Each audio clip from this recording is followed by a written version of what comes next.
झूठा है डायलिसिस और ट्रांसप्लांट का इलाज। आज हम लोग इस बारे में कुछ बात करेंगे। एक व्यक्ति जिसको पता चलता है कि उसकी किडनियां फेल हो गई हैं, तो एक झटके में उसके ऊपर दुखों का पहाड़ टूट पड़ता है।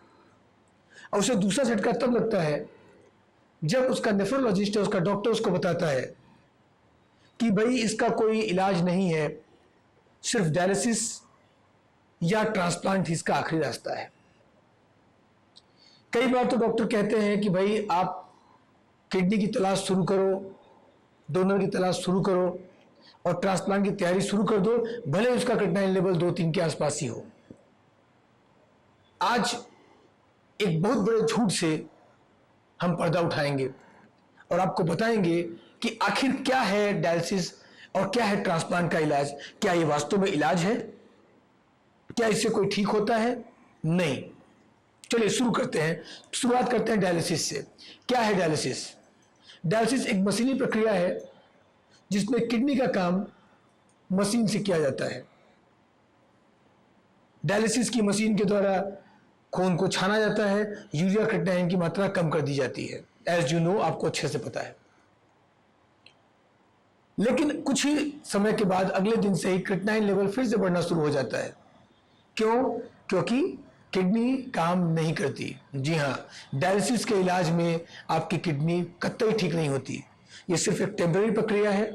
तत्कालिक तौर पर क्रिएटिनिन और यूरिया घट जाता है, लेकिन किडनी पे इसका कोई पॉजिटिव इफेक्ट नहीं पड़ता है और इसको हम इलाज कतई नहीं मानते, नहीं मान सकते। 3 वजह बताऊंगा आपको। पहली वजह, एक बार अगर किसी पेशेंट की डायलिसिस स्टार्ट हो जाती है, शुरू हो जाती है, तो लाइफ टाइम, पूरी जिंदगी आपको नियमित डायलिसिस कराना होता है। आप एक तरह से उसके आदी हो जाते हो। डायलिसिस के पहले भले ही आपका क्रिएटिनिन धीरे धीरे बढ़ रहा हो, लेकिन अगर एक बार डायलिसिस हो जाए और आप उसके बाद डायलिसिस न कराएं तो क्रिएटिनिन बहुत तेजी से बढ़ना शुरू होता है, जो आपके लिए खतरनाक हो सकता है। इसका मतलब एक बार डायलिसिस कराने के बाद आपको नियमित डायलिसिस करवाना एक मजबूरी बन जाता है। ये एक प्रमुख कारण है जिसके लिए हम इसको सही इलाज नहीं मान सकते। कारण नंबर 2,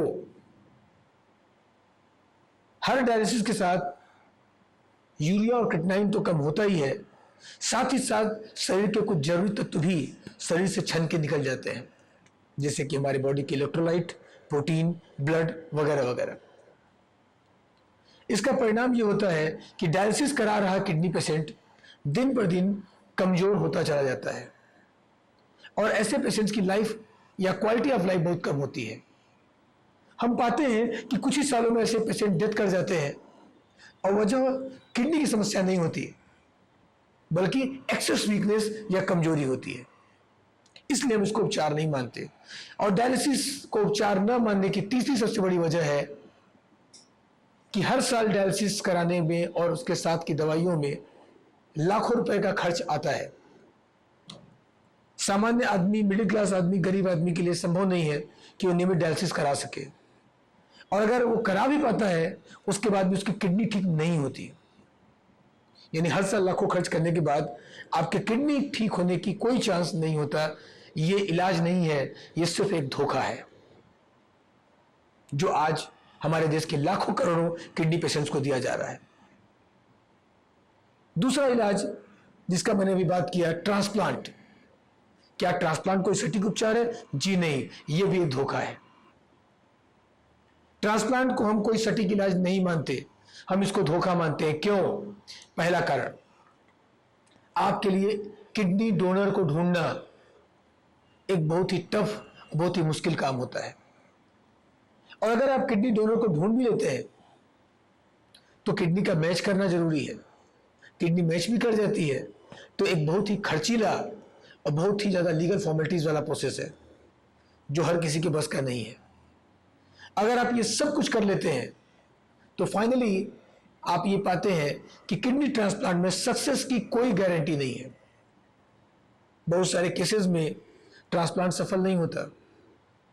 आपका डॉक्टर आपको इस बात की गारंटी नहीं दे सकता कि ट्रांसप्लांट किडनी 1 मिनट काम करेगी, 1 घंटा काम करेगी, 1 साल काम करेगी, इसकी कोई श्योरिटी, कोई गारंटी आपको नहीं मिल पाती है। बहुत सारे केसेस में ट्रांसप्लांट सफल नहीं होता, पैसे खराब होते हैं, पेशेंट डिस्टर्ब होता है, इसके साथ साथ किडनी डोनर जिसने किडनी दान की वो भी डिस्टर्ब होता है, सब कुछ वेस्ट या नुकसान होता है। अगर से आपका ट्रांसप्लांट सफल भी हो गया तो महीने की 15-20 हजार की दवाइयां आपको मजबूरी में लेनी पड़ती है, जिनको हम इम्यूनोमोड्यूलेटर मेडिसिन बोलते हैं। ऐसी दवाइयां जिनका काम आपके शरीर की रोग प्रतिरोधक क्षमता को कम करना होता है। अगर आप सोच रहे हैं कि आपको किडनी की दिक्कत है और आप ट्रांसप्लांट करवा के फ्री हो जाएंगे, तो प्लीज इस बात को आप समझें कि यह सिर्फ एक धोखा है। आज अपने डॉक्टर से पूछिए कि सर मैं 1 करोड़ खर्च कर दूंगा, क्या आप गारंटी देते हो कि मेरा ट्रांसप्लांट सक्सेसफुल होगा? आपका डॉक्टर सिंपल आंसर देगा, देयर इज नो गारंटी। और अगर सफल भी हो गया तो भी महीने का 15 से 20 हजार का खर्चा इम्यूनोमोड्यूलेटर मेडिसिन का, इम्यूनिटी कम करने की दवाओं का, ताकि आपका बॉडी आपकी उस ट्रांसप्लांट किडनी को रिजेक्ट न कर दे। वहीं अगर ये ट्रांसप्लांट सफल हो भी गया, उसके 2 साल, 3 साल, 4 साल, ट्रांसप्लांट किडनी की एक सर्टन लाइफ होती है।